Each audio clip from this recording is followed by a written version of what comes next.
Beyond. Something that lies outside the scope of ordinary experience. Kekai Sensen, or Blood Blockade Battlefront, has many existences that lie within the beyond.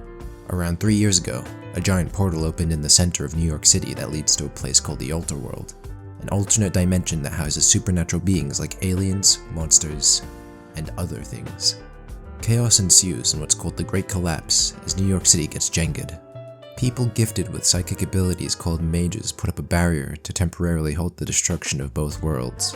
What's left of the city becomes a place known as Hell Salem's Lot, a city engulfed in gargantuan fog where the abnormal becomes normal and death's door is.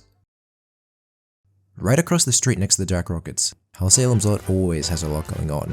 Like 5D chess was invented and now it's used to set up chess death matches where you wager your life or favors from the Space Mafia. There's also a fight club, because what would any city be without an underground fight ring? Hell Salem's Lot also has a universal hospital for every race, but it teleports every other week. Don't know how that works, but good luck trying to make it on the streets. Despite all the chaotic happenings in Hell Salem's Lot, the characters actually manage to stay pretty grounded. Take, for example, our protagonist, Leonardo Watch. On the day of the Great Collapse, our main character gets embroiled in the supernatural world of Hell Salem's Lot as a floating eyeball thing spawns and trade offer. You receive the eyes of the gods. I receive your crippled sister's sight. What the hell do you get from that? Absolutely nothing whatsoever. Anyway, TLDR, Leo has the all-seeing eyes of the gods that let him see anything and everything, but now his sister has a pair of disabled pairs of body parts. This leads him to joining a secret organization called Libra that protects Hell Salem's Lot from otherworldly threats in the hopes of one day finding a way to get a refund. Even with his strange set of circumstances, Leo lives a surprisingly normal life in the city when he's not getting involved in world-ending threats. He's chilling down to earth, he's dirt broke, he lives in a crappy apartment, he has a pizza delivery job, he sends an allowance each month to his sister, he eats at his favorite diner to get away from work. He plays Hell Salem's Lot's version of Halo on his X station. No, I didn't make that up. And he takes photos sometimes with his crappy camera as a hobby. That's the same for every other character in Libra too. And beyond the second season, some of the members even get their own episodes that show off their life in the city. KK is juggling being a good mother and a member of Libra, so she goes to Parents' Day while simultaneously being on an operation by buying a Steam Deck.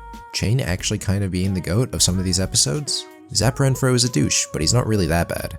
One day he buys a lady and gets her cat lost. Zap refuses to go find it, so the lady, who turns out to be a witch, pulls out the forbidden technique that mutilates Zap's manhood if he doesn't find the cat by night. This is nothing about his character, by the way, I just thought it was funny. In the same episode, Steven gets ready for a house party with all his friends outside of work. And then absolutely nothing else happens. Yep, absolutely nothing. Now, remember me talking about Hell Salem's Lot's version of chess? It's called Crossfair, and Klaus von Reinhardt, don't know if I got that right, the leader of Libra, really likes it. He likes it so much that he goes to the Dawn to ask for a favor by participating in a Crossfair deathmatch, where you have to play for time, not checkmate, and if you don't last long enough, you die. That's when Cagnes Marlson shows up, and asks to play. Klaus then says, "You don't play, dumbass, you survive." Marlson tries to survive for 10 hours, gets whipped at 9, and then Klaus says, "Tag me in. I'll play to save your ass." They go into the hyperbolic chess chamber, and the Don then says to Klaus, "You know one of his favors was to have you killed, right? Don't you think that's kind of fucked up?" Now just imagine what Klaus says for a second. Actually, you don't fucking have to. He says, "Don't care, didn't ask, I'm carrying this W for humanity," and then survives a whole 99 hours. All in all, this anime is just an example of what daily life is, but for people in Hell Salem's Lot. So it's like a supernatural slice of life. But instead of preparing for the school festival or something, it's another Save the City plotline or some other goofy shit, like a mosquito becoming hyper-intelligent, going full Ultron, and then deciding that humanity was a mistake. Leo gets a fungoid friend, meets a little mushroom man that really likes bootleg Burger King, so for the entire episode they just eat burgers. But for some reason the episode decides to grab a bat and beat up your emotions. Leo and friends go around and review restaurants on Yelp in Hell Salem's Lot, where they end up meeting the god of Chow because they commit crimes against Chow. Or something. This anime is one of those that get you feeling something new each episode. From hype, to sadness, to laughing my ass off, to what the fuck is this? Kekai Sensen has a pretty high entertainment value. It's got that episodic structure you see from time to time, so it really hinges on you liking the characters in Hell Salem's Lot. As for me, I will always be here for this. Leo could be hanging out with the Burger Mushroom Man one episode, and then be getting chat restricted in Hard Dive 4 on his X station with the boys in the next. And as long as it's got the same vibe as the rest of the episodes, then I'm like this. But even though in my heart this anime is a 10, my mind is telling me I gotta point something out. Its ending is shit. You know that phrase, you can't have your cake and eat it at the same time? Well, that's kinda exactly what Kekai Sensen tries to do. It tries to set up this huge overarching story arc, and have each episode also be these neat day-by-day stories with the gang, but what ends up happening is the main story kinda just ends up taking a back seat. Suddenly something big happens and you have no idea why it's happening, so you just have to sit there and look at the pretty colors on screen. I'll be honest, while there were some cool character moments in the last episode that had me fist bumping in the air, I was, at the same time, scratching my goddamn head. Also, I gotta talk about this because it bothers me. The Bloodbreeds. They're just space vampires, and in the first few episodes, they're shaped up to be the sworn enemy of Libra, but they end up just becoming the punching bags of the series. Like, they show up to get the shit kicked out of them. It's crazy. And after they get stomped, the gang never gets close to stopping the source. So basically what I'm trying to say is Kekai Sensen needed a Team Rocket, and the Bloodbreeds are just that.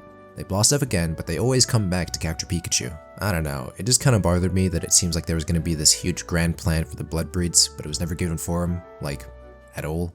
Instead, we have the King of Despair, and he's just kind of an edgy loser. Have you heard his name? It has so much angst, you know? Like, at least be a cool name, like Count Giga-Giga-Foot-Massive, the world's largest sentient being! So if you watch this anime and expect anything from the space vampires, just remember, they're basically a set piece. Okay, now that I got that off my chest, if you couldn't tell already, Studio Bones animated this anime. Kekai Sensen isn't really a battle anime, most of the time the fights are just one guy curb stomping the other with a few exceptions. So every time the bad guys are getting Touch of Death comboed, they have to add like 1 million frames of them just getting their shit mixed. But besides that, I think Bones really nailed the look of Hell Salem's Lot, and every shot of this anime looks pretty good. I mean, it's Bones. What else can I say? Like, what do you want me to say? You know this is gonna look good. So aside from that, there's really one more thing I want to mention. Taisei Iwasaki. Goddamn Taisei Iwasaki. This man decided to fucking shadow drop an entire album. I look at Leo, walking around the city with this OST blasting in the background, and I think, that's an aesthetic. I don't know what aesthetic, but damn, I want to be like that. Why can't I be like that? Each song is so varied, from a hip-hop song, a poppy French song, some Moroccan lo-fi beats to study and relax to, some jazz, a waltz, a fucking waltz. Iwasaki really took a piece from every single musical genre of jam there was. I have this shit on my Spotify, and whenever I get the chance, I just soak it in. I can't smell a song, why did I sniff? When you have a city as diverse as Hell Salem's Lot, where there are aliens and space vampires just living on the street, why shouldn't the OST be as varied and rich with these cultural juices? Kekai Sensen isn't gonna be for everybody. It's not gonna have a grand scheme to delve into, the funnies might not be too funny, the lights might give you a seizure, and you might not like the characters or the big city vibe. But if it's piqued your interest, in the slightest, you should go watch it. It's fun.